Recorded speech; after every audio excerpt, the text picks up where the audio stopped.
ചാലിശ്ശേരി സെന്ററിൽ വസ്ത്രവ്യാപാര സ്ഥാപനത്തിൽ തീപിടുത്തം.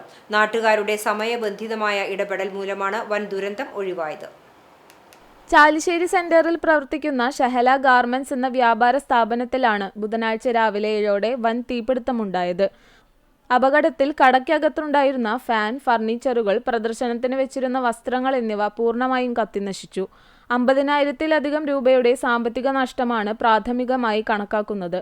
കട അടഞ്ഞുകിടക്കുന്ന സമയത്ത് ഉള്ളിൽ നിന്ന് കട്ടിയിൽ പുക ഉയരുന്നത് സമീപവാസികളുടെയും വഴിയാത്രക്കാരുടെയും ശ്രദ്ധയിൽപ്പെടുകയായിരുന്നു. ഉടൻ തന്നെ നാട്ടുകാർ പോലീസിലും ഫയർഫോഴ്സിലും വിവരമറിയിച്ചു. ഫയർഫോഴ്സ് എത്തുന്നതുവരെ കാത്തുനിൽക്കാതെ നാട്ടുകാർ സംഘടിച്ച് വെള്ളമൊഴിച്ച് തീ കെടുത്താൻ ശ്രമിച്ചതാണ് തൊട്ടടുത്തുള്ള മറ്റ് സ്ഥാപനങ്ങളിലേക്ക് തീ പടരാതെ വലിയൊരു ദുരന്തം ഒഴിവായത്.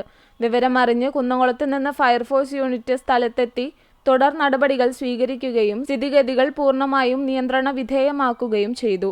കടയ്ക്കകത്തെ ഫാനിൽ നിന്നുണ്ടായ ഷോർട്ട് സർക്യൂട്ടാണ് തീപിടുത്തത്തിന് കാരണമായതെന്നാണ് പ്രാഥമിക നിഗമനം. കട തുറക്കാതിരുന്ന സമയത്തായതിനാൽ വൻ ആളപായവും പരിക്കുകളും ഒഴിവായതിന്റെ ആശ്വാസത്തിലാണ് നാട്ടുകാർ.